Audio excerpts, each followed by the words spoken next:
Hello friends, जय माता दी। आप सब नवरात्रि की पूजा में माता को प्रसन्न करने के लिए हर मुमकिन प्रयास कर रहे हैं। पर क्या आप जानते हैं कि कुछ ऐसे संकेत हैं जिससे हम ये समझ सकते हैं कि माता रानी हम पे कितनी प्रसन्न है और हमारे घर में उनका आगमन हो चुका है।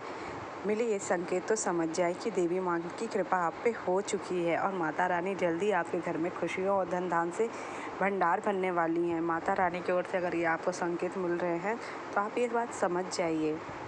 नवरात्रि के दौरान मिट्टी के पात्र में जौ उग जाने का भी विधान है। माना जाता है कि यदि नवरात्रि के दौरान आपके द्वारा उगाए गए जौ सही ढंग से उग जाते हैं तो ये बहुत शुभ माना जाता है। इतना ही नहीं, इसका अर्थ है कि माता रानी ने आपकी पूजा पाठ स्वीकार कर लियो और आपसे प्रसन्न है।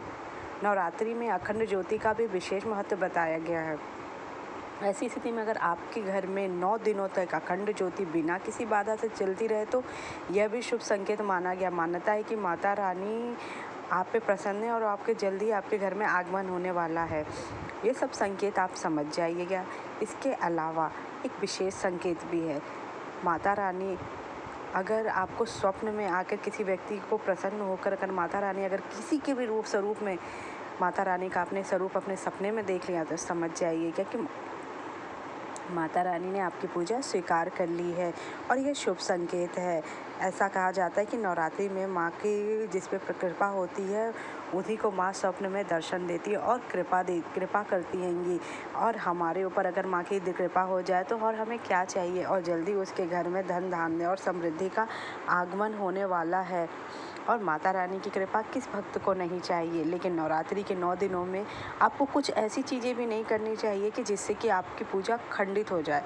जो 9 दिन व्रत रखता है उसको कृपया गुस्सा नहीं करना चाहिए।